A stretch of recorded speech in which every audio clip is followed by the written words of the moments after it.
Back to Medical Monday tonight, Dr. Barry Jarnagin here with me. Thank you for being here once again. Dr. J is a urogynecologist, and we are talking about pelvic floor pain and also female urology today. Go ahead and call in with your questions. Patricia has called in tonight. Patricia, thanks for being with us. What's your question?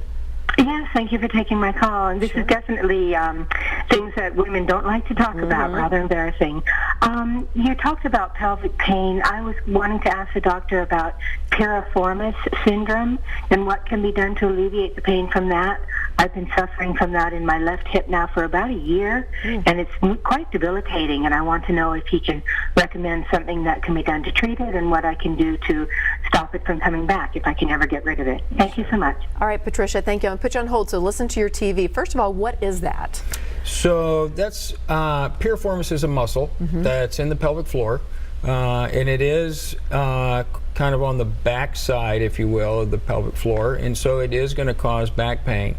So it's one of the muscles. The pelvic floor is made up of a lot of different muscles that are all put together, and then it's all fed with nerves. And so that's one of the things that most women don't understand. As we were talking in break, you know, most women associate pain with their ovary or their uterus, or it's got to be one of those, right? And the truth is, only about 20% of the time is the GYN side of things actually involved. So most of the time it's not GYN in origin, and a lot of times there is a muscle or nerve component. So for this, I would make sure that this is a lady who needs to be fully evaluated. Most of these women who've been hurting, and I forget what she said, but she said for quite a while, most women who have pain for a long time in their pelvic floor have a multiple source of problems. And so it's usually at least there's muscle involvement. Most of the time there's nerve involvement. A lot of times there's bladder involvement.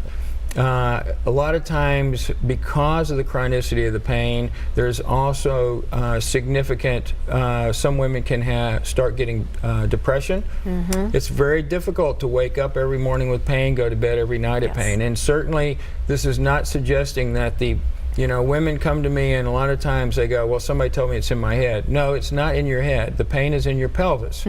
But it can affect everything around it. And so what we have to do is we have to do a thorough evaluation and figure out every aspect that's causing that lady problems. And in this case, we would do an evaluation to look at muscles, nerves, where all that is. And then there is a series of treatments that we would put together specifically individualized for that particular patient and map it out. And generally speaking, I stress to everybody, there is no silver bullet. There is a process to get the lady better. And so I remind them always that it took 10 years to get here. It's not going to take 10 years to get away, but it's not going to be a day either.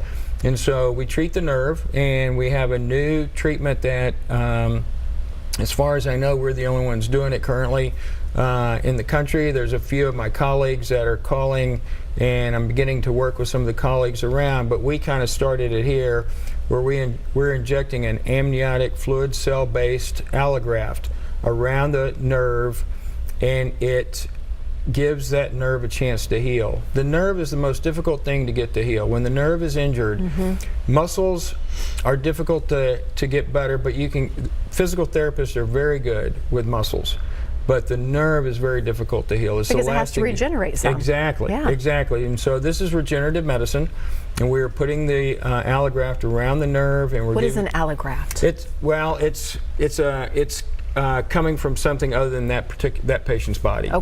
So it's a substance, if you will, coming from something other than from their person. And so the one I'm using is from amniotic fluid cells, scheduled C-section, so everything's done exactly appropriate and right. There's no ethical or moral issues behind it. But scheduled C-sections, it's taken, it's processed, and it's sent to me, and then I inject it around the nerve, and then the nerve, over the course, generally 90% of women, so not everybody, but 90% of women in 6 to 8 weeks get better. Wow. Some women will get better a little bit earlier than that, some women will get better a little bit later than that, but 90% at the 6 to 8 week mark are going to get better. Now, if we heal the nerve, then if we have a trained physical therapist that has the same, so I'm kind of the doctor expert in the pelvic floor, and there are actually physical therapists who are experts in the pelvic floor. So you can't go to just a general physical therapist, but you go to a specialist, and we utilize one in our office, and we collaborate with the pelvic floor physical therapist in the area. And so we will get the nerve to heal. Sometimes we'll actually inject Botox into the muscle to get the muscle. Which does what? It causes, so Botox does what Botox does no matter where you put it. And so ladies know about Botox up here and around here. It prevents muscle contraction. And so it's done for migraines to prevent muscle contraction. I mentioned earlier I use it in the bladder to prevent muscle contraction, to get the bladder to relax. And so we put it in the pelvic floor to get the pelvic floor muscles. Pelvic floor muscles are sitting in there and they're constantly contracting and they're tense. Well, when muscles are constantly contracting, they're not breathing. Oh. And so they're in there, and so they can't heal themselves. And so again, everything that we're doing is designed to try to get the body to heal itself. Put the allograft around the nerve, we inject the muscles with Botox. That allows some of those muscle bundles finally, for the first time in possibly 10 years, relax. They get a chance to regenerate and heal. And then after all that kicks in, then we start pelvic floor physical therapy. Kind of the building block to exactly, back up. And then start working on trying to. So what I do with the allograft and the Botox can get them kind of jump started. Sure. And then we chase that with physical therapy. And then if there is bladder involvement, or if the lady does have endometriosis, or if, then we have to treat those areas as well. And by hitting all the issues over a course of a few weeks, they'll get better. Yeah, you were telling me in the commercial break, it's a really all the complexities, and when you explain it like that, I get it. So many different little parts come into this. Yes, yeah. The pelvic floor is very complex, which is why it takes a long time to learn the pelvic floor. Yeah. And the value I have in offering patients is I see everything from a global point of view. I call it the pelvic theater. So everything is there. Sure. I mean, we haven't mentioned yet irritable bowel. Irritable bowel plays a role. It causes pain too. So you're having to treat all of the intricacies that can occur in the pelvic floor, and by treating all of them, they'll get better. And the problem is, a lot of times I call it, you go to mice, you get a muffler. You go to one person, you get that treated, you go to another person, you get that treated. And so it's segmentally treated, and so they go, well, that didn't work. Well, it might have worked for that problem. It just, none of the other problems were being addressed. And so what we try to do is we try to treat the entire pelvic theater. Okay, I get it. Let's talk to Melissa. Melissa, I hope I'm saying that correctly. What's your question? My name is Melissa Grimes, and I had pudendal nerve entrapment. I was a nurse at the medical center at Bowling Green and got hurt on the job. It disabled me. I went to New Hampshire, and my husband and I went up there for 3 weeks for the surgery. It did not work. And anyways, I'm in the process of getting a pain pump now. And are you wondering if you're on the right track to treating this? What's your question? Yeah, I'm wondering if there's any way that they could help me. Dr. Jarnagin, what are your thoughts on this? So, for everybody who is out there listening, I would be very cautious about the pudendal nerve entrapment surgery. Okay. First of all, what is this? What is It's already failed. Yeah. So and surgery already failed. Yeah, and I see a lot of these ladies, and so they have the nerve itself, before it comes out into the pelvic floor, crosses through 2 different muscles to get there. And some people think that it gets entrapped in there, and so they go in through the back and they make an incision into one of those muscles to try to free that nerve. Melissa, I'm going to put you on hold so you can listen to your TV, okay? Okay. Okay, we're going to see if you can get some answers for you. And so they cut through that muscle to get to the nerve. Then, depending on who it is, they try to free the nerve, and they may wrap it with something to try to prevent adhesions and that sort of thing. But the problem is, if it doesn't work, then now we have somewhat of a destabilized pelvic floor. Right. Because that muscle is cut. And so the value of what we're doing is we're doing injections, so there's no injury. We're not causing any. So what we do is either going to work or it's not. There's no. But there's no harm done. There's no harm done. And so that's really the value. And in patients like this who've had that done, we can get them better. But the road is a little less smooth in that we can get them better, but because they're somewhat a little bit destabilized, then they will tend to, it'll recur, and then we'll have to retreat, and then it'll recur, and then we'll retreat. What kind of pain are we talking about with this? So they can hardly, a lot of women, we could have asked that, but I bet you she would have said she can't sit.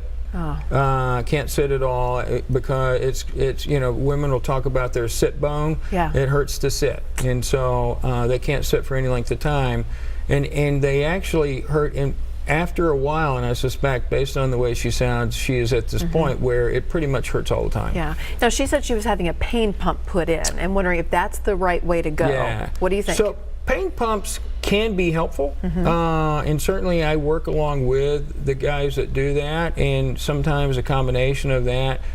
The pain pump is designed to mask the pain, and it's designed to help her body, if you will, deal with the pain. Sure. It's not going to do anything for the nerve pain. It's not going to get her itself. out of pain. Correct. It's just covering up the problem. That's exactly right. And so if we can help her with the pain pump, but if we can start trying to get the nerve to heal, I think there's less quote-unquote entrapment, and I don't know if the audience really wants to get into this kind of distinction, but I'm convinced the nerve gets irritated.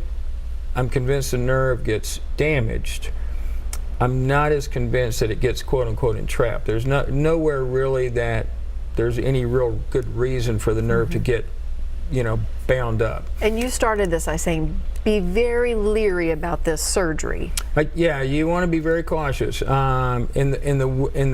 a small percentage of women that it helps, but there's a large percentage of women who, unfortunately, are like this, where they go through it and it really doesn't offer any value. The injections are easy, they're safe, it's outpatient. You come in, you have it done, you go home, and then it's you wait and hope that it does what it does. And so it's safe and easy. It's a great first step, if nothing else. But again, 90% of the time, it's the jump off to getting better. Gotcha. And I suspect, and we've done women who've had the prior surgery, and we can make them better. Now she's probably got muscle dysfunction as well as the nerve, and so we'll need to be treating the nerve and the muscle. These are not uncommon, and unfortunately, this lady called in, and thank you for calling, but this is a common problem. This is a very, very common problem. I see this all the time. And you could hear how much pain she was in. Yes, absolutely. Absolutely. Well, Melissa, I want to thank you for calling in. Hopefully we got your question answered. And I want to let you know, after the break, we are going to come back with Dr. Jarnagin's information. So if you want to set up an appointment, we'll help you do that. Come back and answer more questions. Stay with us. We're coming right back.